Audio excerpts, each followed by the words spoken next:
This episode of the LCTV News is brought to you by North Shore Community College, Leo Inc., Brotherhood Credit Union, Daolis Brothers Construction, and King Movers and Storage. Good morning. Welcome back to the LCTV News and a brand new year. We all come into 2025 with resolutions and goals. So today we will be focusing on upcoming changes in the city, school department, and MBTA, while still remembering to look back on all the progress from 2024 through the lens of EDIC Lynn. Here's the news for Friday, January 3rd, 2025.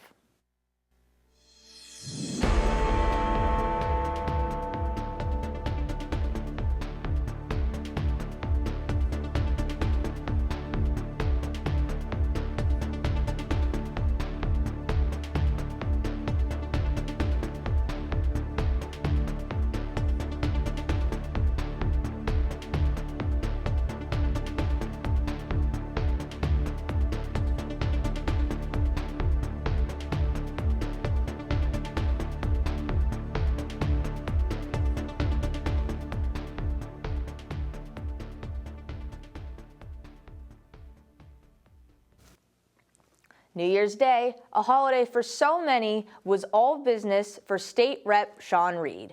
Reid was officially sworn in as the 11th Essex representative, covering Nahant and parts of West Lynn, at the Massachusetts State House the afternoon of the 1st. Reid grew up in West Lynn, part of the district he now represents. His top priorities are housing affordability, education, and transportation. For housing specifically, he cited his own personal experiences as motivation, quote, "As someone who grew up housing insecure and lived in a shelter for some time, I understand the challenges that people are facing when it comes to housing," end quote. In terms of his other priorities, Reid is working to get schools the funding they need, as well as prioritizing repairs for the commuter rail and roads to improve transportation in the city.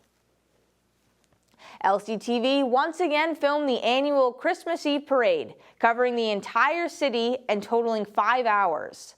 A last-minute vehicle change for Santa and Mrs. Claus did not deter the crowd gathering to cheer and grab candy. Here is a clip.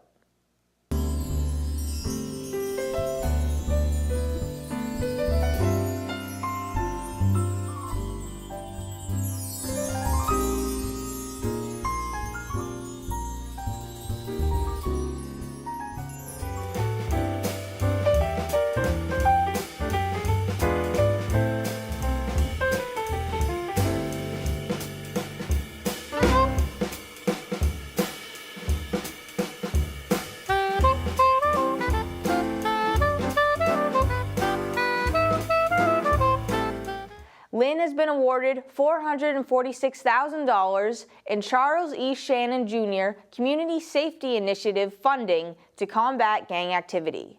The CSI is a state grant program that assists in building collaborative projects to improve safety and reduce gang violence. Statewide, they have awarded $11.8 million in funding across 15 different cities. Lynn will work with several organizations, including Life Scene, Lynn Housing Authority and Neighborhood Development, Catholic Charities, and Lynn Youth Street Outreach Advocacy, as well as the Lynn Police Department and Department of Public Works, who manages the Teen Drop-In Center to implement an intervention program for at-risk youth. Through case management and outreach support, educational and personal development, and workforce programming. Additionally, $69,000 will support a housing site initiative to prevent violence in public housing. Elhan's Kerwin Circle Development will also assist in tutoring, college prep, and family engagement activities. North Shore Community College was awarded a $42,000 Shannon grant to combat youth gang violence. As previously stated, the City of Lynn received a Shannon CSI grant as a designated site, but NSCC received a separate award to be Lynn's local action resource partner for the 11th year. NSCC will assist in combating gang violence through strategic, analytic, technical, and research support, while also aiding other groups. Since 2015, they have received $400,000 in funding, resulting in the development of 3 comprehensive reports, individual at-risk assessments, and biannual forums on criminal justice. As stated by Governor Maura Healey, quote, "This work requires collaboration among law enforcement, state and local officials, youth-serving nonprofits, and research partners to help ensure funds have the greatest positive impact. The partnerships built through the Shannon Community Safety Initiative are among the strongest tools we have to prevent youth and gang-related violence in Massachusetts," end quote. Back in the fall of 2024, our co-op students completed a video highlighting 5 new murals going up around the city, spearheaded by Beyond Walls, and tied to their campaign of adding artwork that is meaningful to those who create it, as well as those who see it every day. Take a look. Beyond Walls is a nonprofit headquartered here in Lynn. Our mission is to activate public spaces to strengthen communities.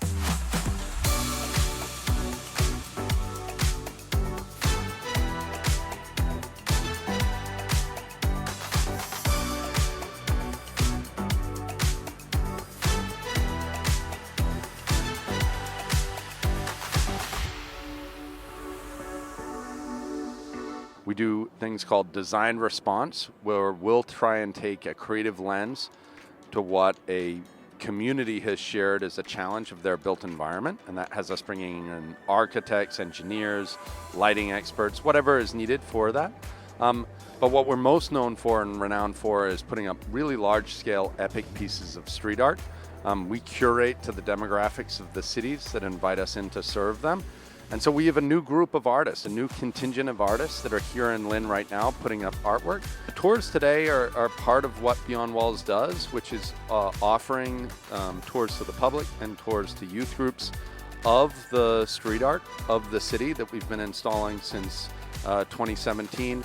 We point out and talk about the other art and cultural establishments that are here in the city that make the city so great. And so part of our tours today are part of this Lynn Arts Festival.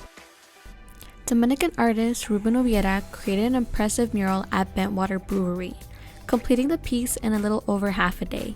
His exceptional skill and efficiency were such that our crew was not able to capture the artwork in progress. The piece I made here for the Bentwater Brewing Company in Lynn is a gorilla. A gorilla is one of the animals that I paint a lot because I use it as a way to speak about the street art movement that is taking all over the world. Public art is very important because I always say that with public art is how you see the soul of a city. Arts not only does it tie community together, it also showcases what the community feels and thinks and agrees about as a whole. And it also inspires, which is one of the many reasons why we artists try to do our work.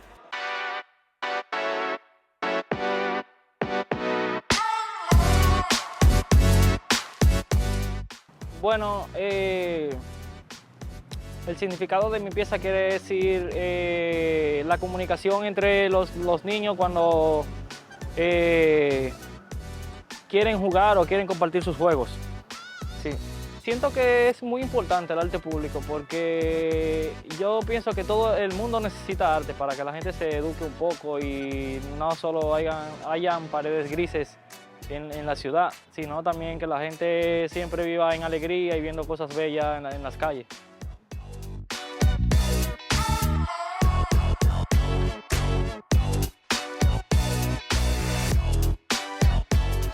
Hi, I'm Mr. June. I'm from Rotterdam, the Netherlands.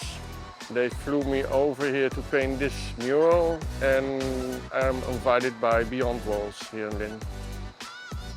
My piece is, I think I always paint sort of the same thing. I prefer not to sketch, and everything I make here, it's kind of abstract, but it's all based off a hexagon. A lot of people see like art or public art as a luxury, or as a secondary thing. But to be honest here, you guys in the States are well more aware of the fact that public art is working because it brightens up the neighborhood. I painted all over in the world. We all started to paint with a lot of artists, like in bad neighborhoods. That was a bad, and those neighborhoods where the rent is cheap, those where the artists go in because the rent is cheap and a lot of walls, but after you see it everywhere. So that's the importance of street art, I think.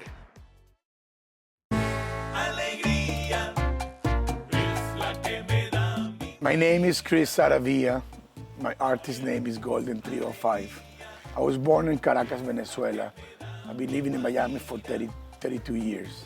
The mural is more than just a good-looking mural. It's also to be used therapeutically by the teachers with a universal scale to measure their behavior and the anemic status.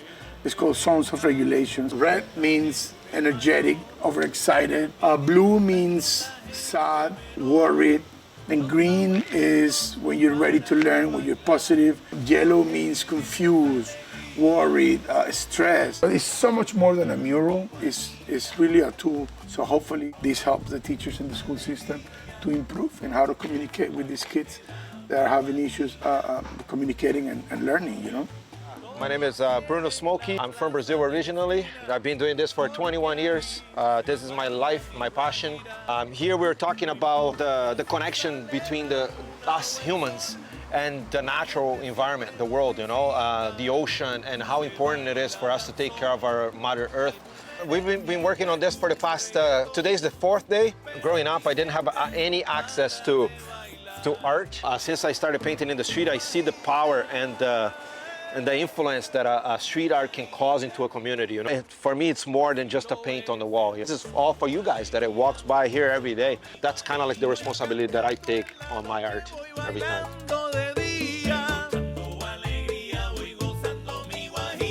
Beyond Walls has brought together a diverse array of artists in Lynn to create unique murals as part of the celebration of public art. We eagerly anticipate the new works of art they'll be expecting next summer. The new City Arts and Sciences Academy at Fecto Leary and the relocation of the Frederick Douglass Collegiate Academy are the latest updates in improving infrastructure and increasing seats for Lynn Public Schools. Enhancements for the 2024-25 school year created 8 new classrooms and 170 additional seats, with additional expansions beginning this month.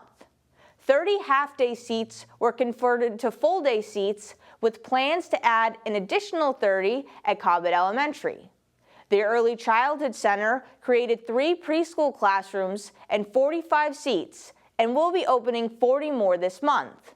The new Virginia Barton Center will open in February, housing 6 special needs classrooms and 3 offices previously located at Lynn Tech. The addition of this new space will also allow Tech to add 130 seats across their construction and cosmetic shops in the 2025-26 school year. The MBTA has released several service changes for the month of January. Rockport/Newburyport commuter rail line service will be suspended between Swampscott and North Station the weekends of January 18th and 19th and February 1st and 2nd. During this time, express shuttle buses will operate directly between Swampscott and North Station. There will also be buses making stops in Swampscott, Lynn, Wonderland, Chelsea, and North Station. Commuter rail fees will also be free between Swampscott and Newburyport or Rockport. There will also be changes to the red, orange, silver, and Haverhill commuter rail line services. For more information on all scheduled changes, visit lyntv.org. These service changes are taking place to support work being done through the MBTA's DOT's Malfa Way/Mystic Ave Bridge Superstructure Replacements Project to replace 2 deteriorated bridge superstructures. One of our co-op students, Kaylee, made a weather-appropriate video explaining why people shiver. Now you too can know this piece of information for your next trivia night. Welcome to Fast Facts. Have you ever wondered why we shiver when we are cold? Shivering is an involuntary reflex that occurs when you're cold to keep your body warm. There are sensors in your skin that detect the temperature drop and send messages to your brain. Your brain then sends messages to your muscles to quickly tighten and loosen. This is called shivering. Muscle movement generates heat, which helps to keep us warm. Shivering doesn't last long, and it should stop once you get warm. We are not the only mammals that shiver. Cats and dogs also shiver when they are cold. We start to shiver when our body's temperature drops down to around 97. Part of this is because of homeostasis. Shivering is one way that your body tries to produce more warmth and make up for all the heat it is losing to the cold. We don't just shiver because we are cold. We could shiver because of viruses, illnesses, or infections. Your body is just simply trying to maintain a condition of balance. Thanks for watching Fast Facts. Hope you learned a little something. According to the Essex County District Attorney, 18-year-old Malaki Wright Godfrey was arrested for allegedly bringing a loaded gun to Classical High School. The defendant was arrested and arraigned in Lynn District Court last Friday, December 27th, where he was charged with 6 counts, including carrying a loaded firearm without a license, carrying a dangerous weapon on school grounds, possession of a large-capacity firearm, carrying a firearm without a license, possession of ammunition without a firearm identification card, and assault and battery on a public employee. Wright Godfrey has pled not guilty to all charges and was ordered held without bail. He is scheduled for a probable cause hearing on January 22nd at Lynn District Court.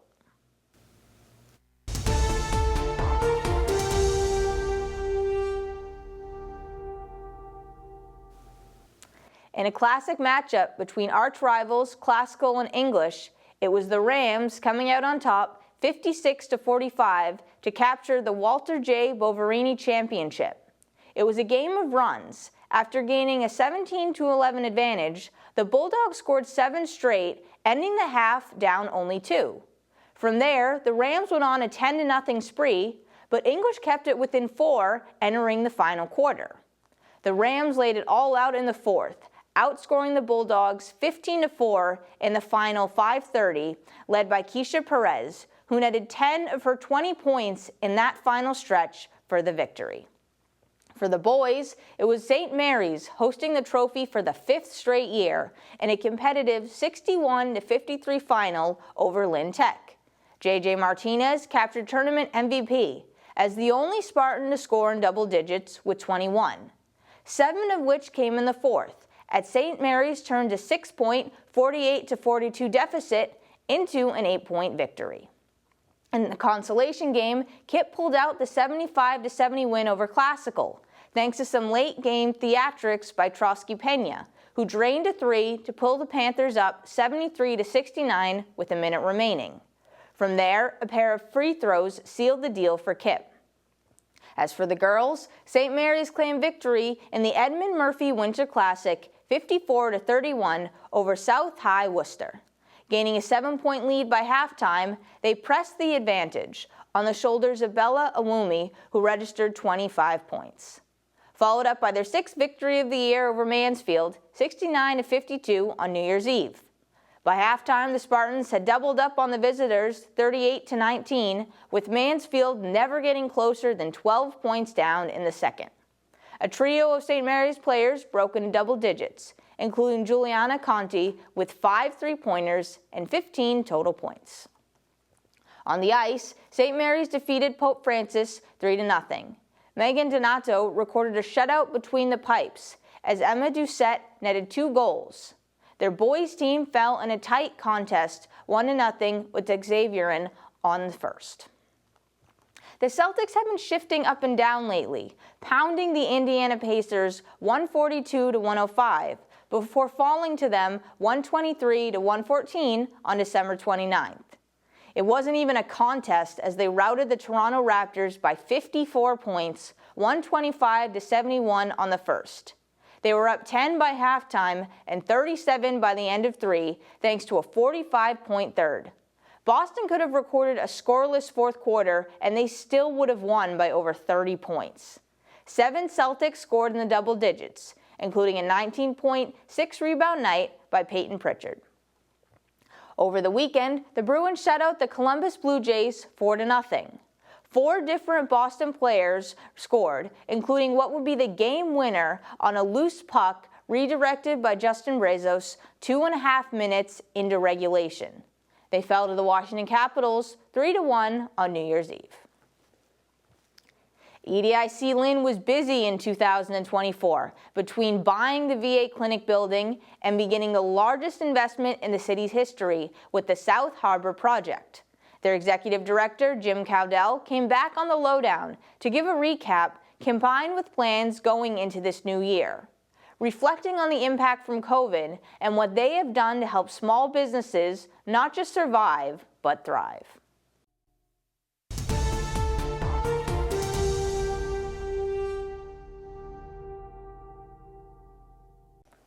Good morning and welcome back to the Lynn Lowdown. I'm Danny Vittori, and today we welcome back Jim Cowdell from EDIC Lynn. Thank you so much for coming back on the show. Thank you for having me.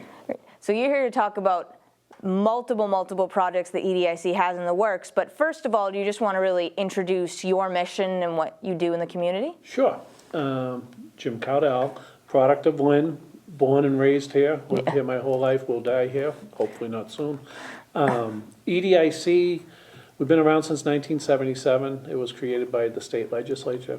There's about 10 or 11 of EDICs in the state. Various cities have them, so there's not a lot of them. We're in charge of economic development for the city. We are located in City Hall. We are a lender, and so we get money from the federal and state government. And then we turn around and do commercial loans. And we have a very low interest rate, which is lower than banks, at 4%. It's a fixed rate. So we're a lender. We also, as I said, are in charge of economic development. So we work hand in hand with the mayor, city council, the delegation, and really moving the city forward when it comes to economic development. So if I can't sell Lynn, then I shouldn't be here. I'm so proud to be a Lynn resident. And I think that there are some great things happening in the city that all of us should be proud of. So. Oh yeah, there's a lot of things happening. The biggest of which is the South Harbor development, which is the largest investment in Lynn's history. So do you want to give some? Yeah, I mean, first of all, when you talk about the waterfront, right, for a long time, the city's philosophy was anybody who wanted to open up on the waterfront, the city just said, go right ahead. It's why you have a Walmart on the Atlantic Ocean. I mean, when you think about that, it's the only one. It's why you have used car dealerships on the Lynnway, a junkyard on the Lynnway. So we came up with a vision. So before we get into Samuel's, it's very important to note, we came up with a vision. You know, we have a master waterfront plan. We held 19 meetings. Wow. People from all over, you know, the city, business owners, residents came and spoke of what they wanted to see on the waterfront. And now you fast forward, that was 2003 when we started that process. Wow. When you look at the development that's starting to happen today, you're not seeing used car ownerships, you're not seeing fast food restaurants. No. So let's look at Samuel's, because as you said, it's the largest development in Lynn's history. And so this is Samuel's. If you look them up, they are a major developer. They've done a lot of development in the Fenway area of Boston and Hingham. And so it was critical to us. So this lot, just so the viewers know, as you're coming into Lynn over the bridge from Revere, this is the vacant lot, the first one that you see as you're coming over the bridge. We felt very strongly that we just didn't want to have apartments there, you know, and so we wanted to have a lot of things that the public would be excited about and would be able to use.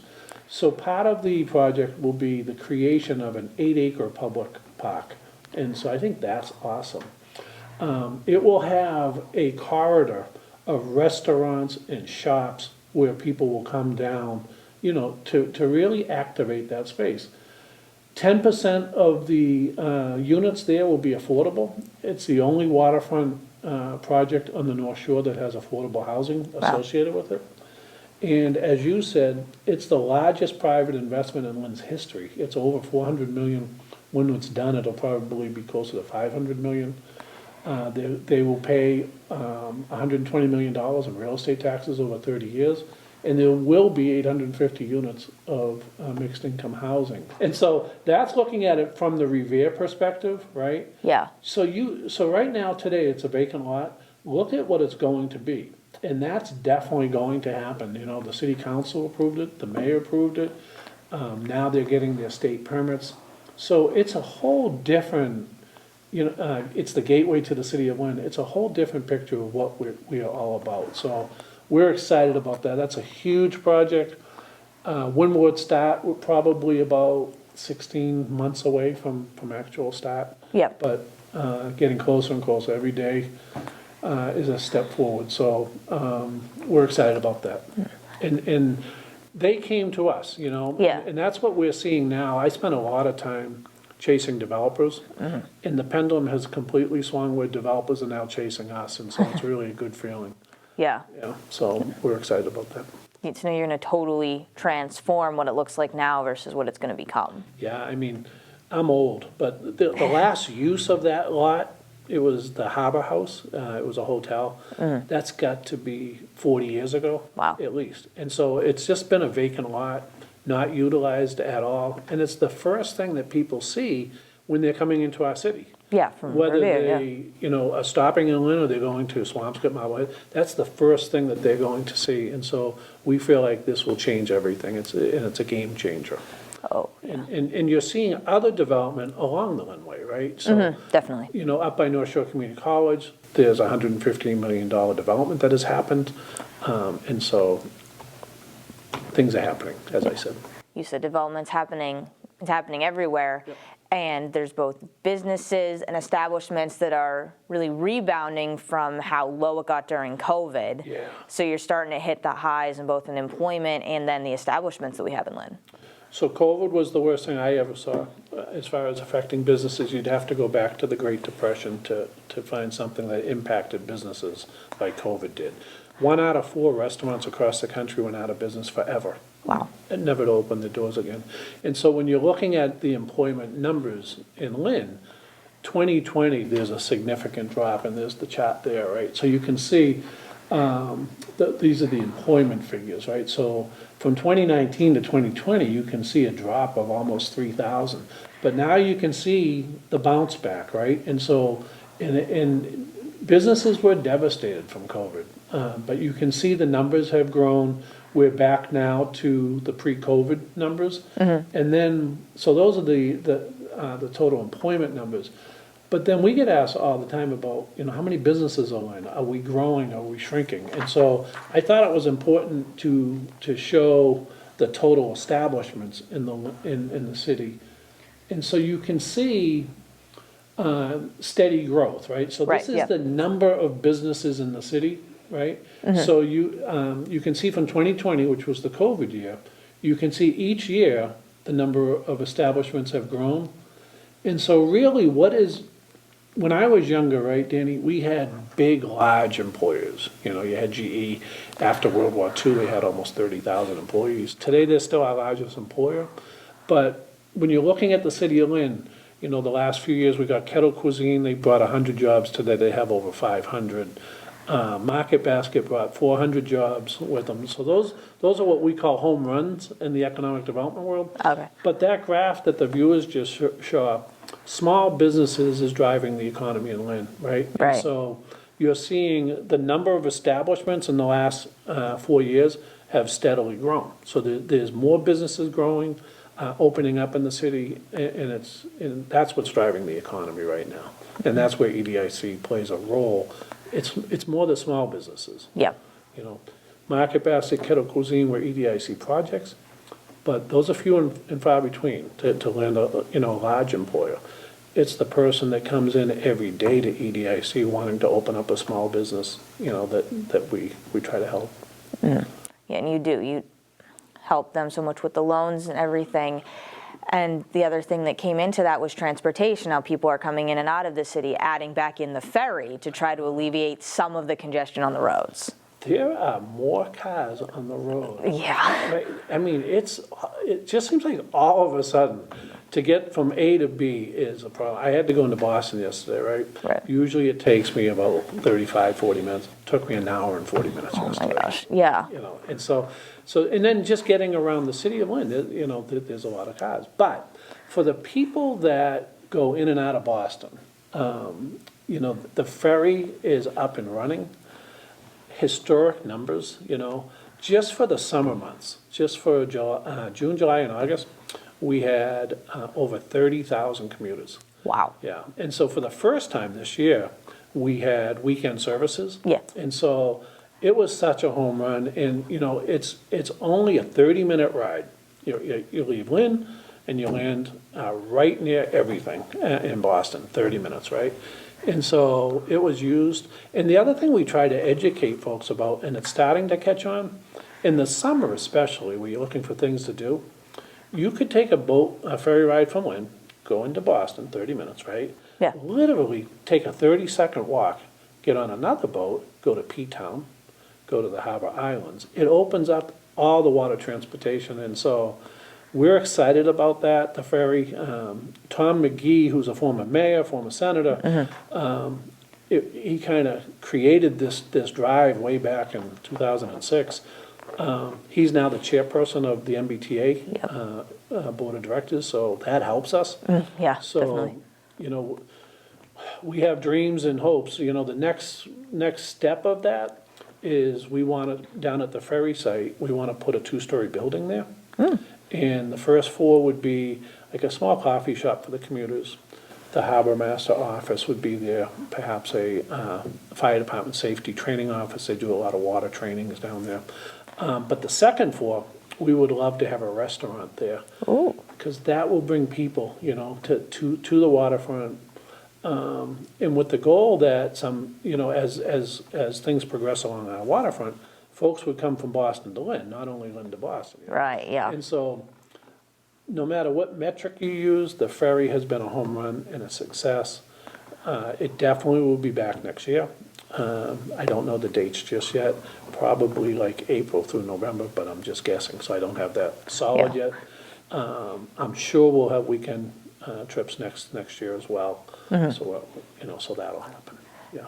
No, it was awesome. I would take the ferry sometimes into Boston or back just with friends, just for fun, even the weekend. Yeah, a lot of people did that. It was Yeah. awesome. I mean, you know, and I don't know when you took it, but it was cheap. Yep. Right? Yeah. Reduced rates, $4 back and forth. I mean, it's a great ride. So that, we're excited about the ferry, and that ties into our vision along the waterfront, right? Of course, yeah. We wanted that. We want development, but we want the right kind of development. So things, we have a very active planning department now that we work closely with, setting the vision, getting the right type of development. So.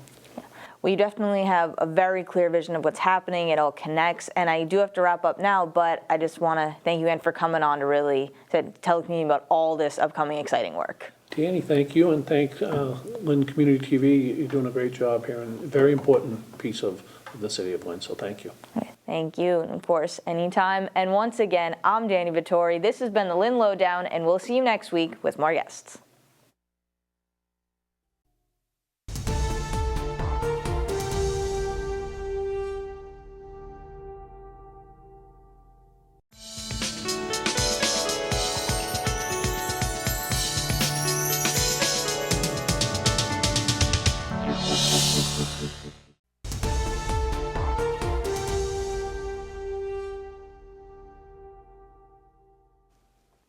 Next Sunday, January 5th, there will be a Poetic Linguistics North Shore Youth Spoken Word from 3 to 7 p.m. at the Vault Theater, 25 Exchange Street. Occurring on the first and third Sundays of each month, this is a free, family-friendly event for performers and writers to share their pieces with the community. Doors open at 3 p.m. for this youth open mic event hosted by Michelle La Poetica. Are you a housing insecure youth age 18 to 24? The Haven Project, in collaboration with Harbor Light Homes, are opening Catalyst Housing in the spring of 2025, providing 23 new studio apartments for extremely low-income individuals. They are also hosting a free lunch and learn session on Tuesday, January 7th For interested parties to hear more about the project, application process for the lottery, and eligibility requirements, head to the Haven Project's headquarters, 57 Monroe Street, from noon to 1:30 p.m. for this informational session. LCTV will be hosting our first basic desktop computer skills class in Spanish the afternoon of the 8th at 181 Union Street. From 11 a.m. to 1 p.m., learn all the skills you need to get up and running with confidence, including setting up an email account, browsing the web, or connecting to Wi-Fi. Spots are limited, so pre-registration is required for this free class open to the public. Register by calling or emailing LCTV. With that, we have hit the final buzzer for the 2025 opening broadcast.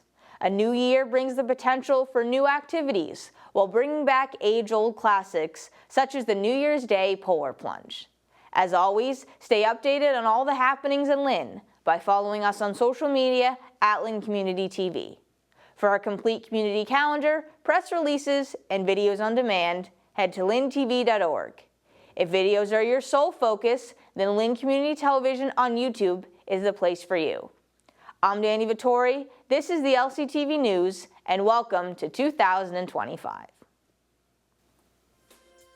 This episode of the LCTV News is brought to you by North Shore Community College, Leo Inc., Brotherhood Credit Union, Daolis Brothers Construction, and King Movers and Storage.